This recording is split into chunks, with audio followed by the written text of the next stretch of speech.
How's everyone doing there tonight? This is Undead Nightmare 24 back with a video. Hope everyone's doing well out there. It's going to be a video as we get prepared for the Black Friday sale coming up tomorrow night at midnight. I'm pretty excited. I hope you guys are. And I'm going to be giving you guys like some recommendations from Severin films as well as Vinegar Syndrome. And I'll have a few of the partner labels from Vinegar Syndrome that I enjoyed. And like I said, this is my thoughts and opinions. I'm going to show you guys films that I personally enjoyed and would recommend. So let's get into the video. Everyone sit back, relax, enjoy. Let's get this started. I'll be starting with Severin, then Vinegar Syndrome, and then the partner labels. These are going to be 10 films from my collection each. And they're in no particular order. I'm just going to be going with like 10 films I enjoyed. Let's start with Severin. I'm going to go with Born for Hell. I'm not sure if this is on sale, but this film really impressed me. It's pretty much based on a real life serial killer and situation story. It does have some fictitious events in it, but this is like very sleazy. And like to me, I really enjoy films based on real serial killers. That just always like intrigue me. And this one definitely doesn't disappoint. It has a lot of, it reminded me of like a home invasion, kind of like Black Christmas from the 70s, but not as good as that film, but this one kept me entertained. It's got that sleazy vibe to it, so I would recommend Born for Hell from Severin. Next up, we got Theater Bazaar. This is a horror anthology film starring Udo Kier, and it's an odd one, but I really like the stories and the effects on this. And it kept me entertained through the whole film because I'm a big fan of horror anthology films. And this one I had seen it years ago, but it had been on an awful DVD. So when they released this edition, I jumped on it, and this is one of my favorite kind of oddball type of horror anthology films. It's a Theater Bazaar starring Udo Kier. I would recommend this one definitely. Let me get the pile up here, guys, so I don't have to be reaching down. Apologize for that, but this ain't horror, but this was a solid film. No Way Home. I really enjoyed this film. I had one of my favorite stars there. What's his name? Tim Roth. And this is like a film about a guy getting out of prison. He pretty much did time, and he's pretty much not a bad guy. He gets out and he's trying to go right, but then he goes to live with like his brother, and his brother's into all kinds of bad stuff, and he's on parole and he's dragging him in. And it's just a real all solid crime drama here. No Way Home. Recommend that one as well. Next up we got Siege. This one really impressed me. This is like a home invasion type of film, and it does with a pretty hard subject there. And it just has these criminals going with these like awesome artillery, and they have these pretty much this gay man. He's trapped in a building after escaping from a hate crime, and this couple takes him in, and they got these other like disabled people, blind people, and they're just trapped in this like apartment complex with these villains and pretty much gang of guys with some heavy artillery surrounding them and trying to invade them, and they fight back. It's real entertaining. Siege. I'd recommend that one. Next up we got Wild Beasts. This is an Italian killer animal film. This really impressed me. It's real gory, and it's got that Italian charm to it. And man, they really make these animals look real in this film, as they're pretty much tearing apart people. There's a tiger, like a big cat scene where they're just ripping these people apart. This is one of the goriest killer animal films I've seen. Wild Beasts. I'd recommend that one. Next up, we're gonna go to Jello. This is The Strange Vice of Miss Ward, and I watched this and I was impressed by the cinematography in it, and then the in these Jellos you get like the puzzle you gotta solve, the murder mystery. This one was really unique and different, which I always look for in a Jello, and it didn't disappoint. This is in my top 5 Jellos for sure. Strange Vice of Miss Ward. Highly recommend that one. Next up, we got another Italian one. This is based off of Edgar Allan Poe. It's The Black Cat. Stars one of my favorite final girls, Carolyn Monroe. This is like, could be considered a sequel to Suspiria, and I could see that. Never was, but I don't know if it was, but sure it could be. But This one impressed me with the gore effects. It's real strange and odd, and it has like a real menacing house, haunted house in this film. But yeah, this one really impressed me with the gore effects and the story, and it has homage to Suspiria in this as well. So the Black Cat's definitely one to pick up. Next up, we got Plague Town. This one's kind of like a resurrection type of film. It's set in a pretty much like this village on a countryside, and this family gets stranded, and they go into these real odd village people, and there's like a menacing evil presence in there, and the the atmosphere in this one is one of a kind. I really thought this was a fun one, and it uh, has, like I said, real creepy atmosphere, and then you have this girl right here is real creepy, and she comes out of the scenes, but yeah, I really had fun. Enjoyed this one, Plague Town. Would recommend that one as well. Next up, we got Baskin. This one is excellent. I hope they still have this. I don't know if they still have it with a slipcover, but this one's pretty much, what would you say? It's kind of like a Clive Barker type film, but it's real good. It has these like cops going down a dark road, and they end up in this like old abandoned. I don't know what kind of place it is. Is it trying to find it here.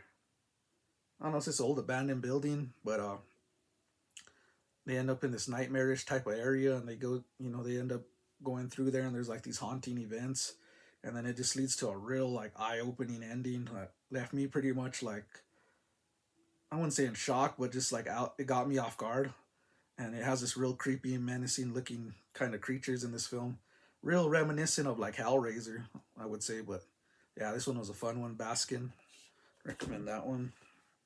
And next we got, this is the last one I'd recommend here.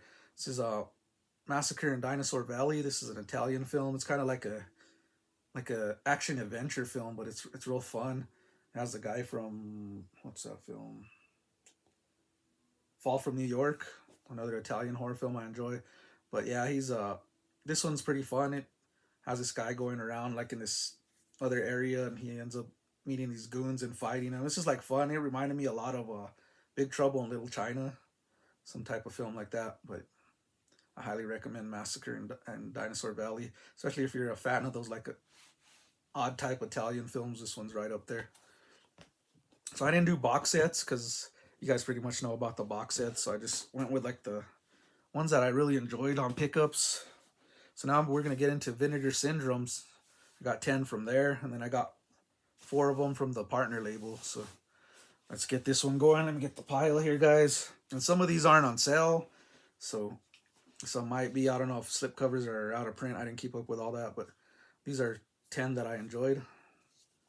We got Cemetery of Terror. I talked about this one before, and I will again. This is just a fun Spanish horror film with great gore effects and an awesome 80s vibe to it. I really like the creature effects, killer effects. It's got a cool cemetery setting. It's just an all-around fun film. That's Cemetery of Terror. Next up, we got, this is a recent release, Ticks. I'm sure everyone's heard of this one, but I mean, this film is just so much fun, nostalgia. This one ain't on sale. It's a new release, but I would highly recommend picking this up before it sells out, because it's just such a fun B movie, man. You got Carlton from The Fresh Prince in this one, being like a gangster type dude. It's just funny. Good, great gore effects in this one. So Ticks, 4K. So we got another 4K, six string samurai. Highly recommend this one. It's a fun all around film with a rock and roll kind of like apocalyptic setting. I can't talk here, but yeah, it's just a lot of fun, and you got like this rock and roll vibe to it, and some pretty good kill and gore effects. And you got like this kind of like Elvis dude with a samurai sword and a kid on his side. It's heartwarming, odd, and just kick ass all around. So I'd recommend Six String Samurai, one that really surprised me. Next up, we got Cthulhu Mansion. I hope I said that right. This one's a lot of fun too. You want to talk about gore effects? This one has the great gore effects in it. It's a pretty solid film. I really enjoyed this one. It's kind of like you got a punk rock band stranded in a house, and this evil presence in there just like picking them off one by one and taking over them. And it's got a real 80s vibe to it and a lot of fun as well. Really enjoyed that one. Cthulhu Mansion, I'd recommend that one. Next up, we got Satan's Blood. This one really surprised me. I didn't think I would care for it, but it's fun. It's kind of like a devil worshipping film. Got this couple that's lured in by this devil worshipping couple, and there's just a lot of all out crazy. This reminded me a lot of Italian horror films. It's real odd and bizarre and sleazy. You got sleaze throughout this film, and like a devil cult. It's real entertaining through the whole film, and I really like the ending. I thought it was done different. So, Satan's Blood. Next up, we got The Fear. I've been searching for this film for years. This is definitely out of the VHS vault. I used to see this in the rental store back in the days. Let's see if I could show you guys the case. You guys, that's the one you'd see in the VHS. But yeah, this one I just have a lot of fun. It's nostalgic. I think this one's 90s. I think 95. Yeah, has a real 90s feel to it and hip hop feel, and got this like funny white Jamaican dude that just definitely screams out 90s. And you got this wooden character that I thought was pretty cool. Kind of like Pinocchio's Revenge if he went on a rampage, but bigger. So yeah, it's very fun film to me. The Fear. I would recommend that, especially if you like those old type of VHS film retro films from back then, 80s, 90s. This one is 90s, so that's The Fear. Next up, we're gonna go with A Caller. Really impressed me, this film. I went into it not knowing nothing, so I recommend if you guys will go into this film, don't know nothing about it, just go in blind and you will enjoy the heck out of this film. It's really unique. It's basically the whole film's just like two people, just dialogue straight through, but it's real impressive. The acting's top notch. You got Malcolm McDowell and Madeline Smith is her name. They just do a fantastic job, and the ending just took me off guard. Probably one of the most films I could say that got me off guard. Like I'll compare this to like Don't Look Down with Donald Sutherland. That, not the film, but that type of ending. And The Caller definitely left me stayed in my head, that ending. So I would recommend The Caller. Next up, we're going with another nostalgia piece here. I'm gonna go with The Cellar. I watched this on Cinemax back in the days, and it's a creature feature, and I think this is 90s as well. 89, so it's borderline 80s, 90, and it has what's his name? What his name? Patrick Kilpatrick, the Sandman from Death Warrant. This one is fun, man. It's a creature feature. You have this dad and son moving into this house, and there's like this evil spirit that's controlled by like the Native Americans, and they keep this creature at bay, but then it's like suddenly released and it wreaks all havoc on there, and it's just a fun one. Nostalgia from the 90s. I keep saying 90s. It's 89, but reminds me of a 90s horror film. Cellar, recommend that one. Next up, we're going to go with another late 80s, 89, Rush Week. This is a slasher, a jam to me. When I watched this film, I don't know why I got like a TV movie vibe.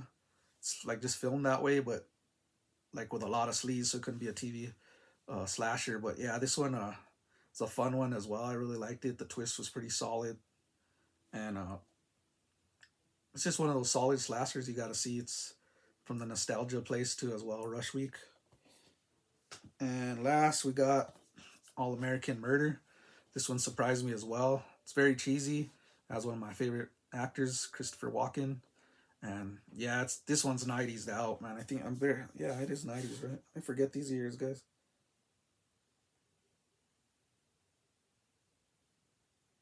91, 94, I think. It's early 90s, but this is cheesy. And then you got Christopher Walken's playing a detective, and he just has these one-liners that are like laugh out loud. And the main character here is very 90s. He just got all the cheese in him.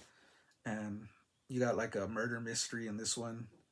I've reviewed it on my channel before. It kind of has like a Jello type feel to it. The twist isn't the greatest, but it's still entertaining. But this movie all around is a lot of fun. I was laughing out loud throughout this film. So that's All American Murder. So those are my recommendations for Vinegar Syndrome there. Now let's get into the partner label. I didn't do too many. I just got a couple that I enjoyed here. This one's probably not on sale, I don't think. With Commando Ninja. I really enjoyed this. This screams out 80s action homage throughout this film. It's very cheesy and ridiculous at times, but the gore's on point in this one. And it has one of the greatest, probably, Commando Schwarzenegger rip-offs I've ever seen, man. When he's just going off with the automatic and tearing bodies apart. Just real entertaining. And he's also got a samurai sword as well. This screams out 80s action if you're a fan of that. It just has all the homage, Commando Ninja. Next up, we're gonna go to Fun Cities edition. This is Alphabet City. This one screams 80s. It's this guy that's like a drug dealer. He's trying to get right, and that's the only way he can survive. He's trying to protect a girl, and at the same time, he has this drug crew that turns on him and pretty much is after him. So he's on a path to defend him and his girlfriend and get on the right path. But this is like 80s out. It has the retro feel, the lighting. It's very real colorful, this film, and the soundtrack. It's just amazing. Like if you grew up in that 80s or just a fan of them, this is one you gotta see. It's just awesome. I think this slipcover is already out of print, but I think you could still get the film, Alphabet City.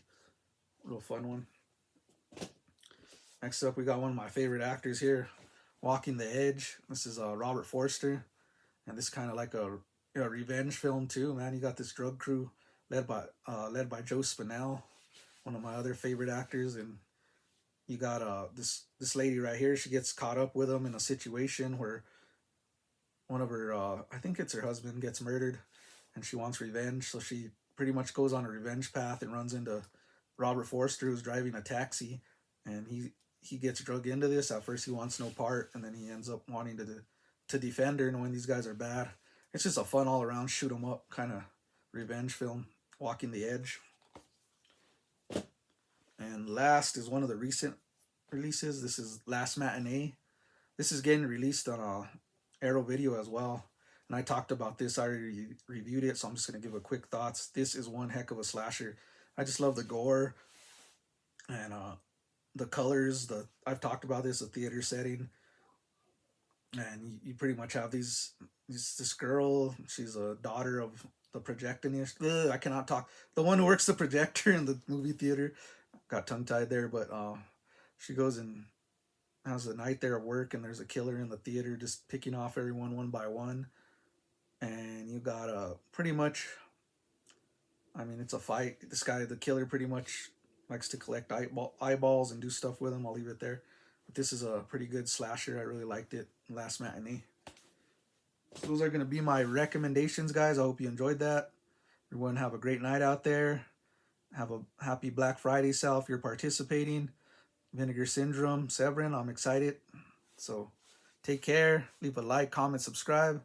This is Undead Nightmare 24 back with a video. Keep it horror. Peace.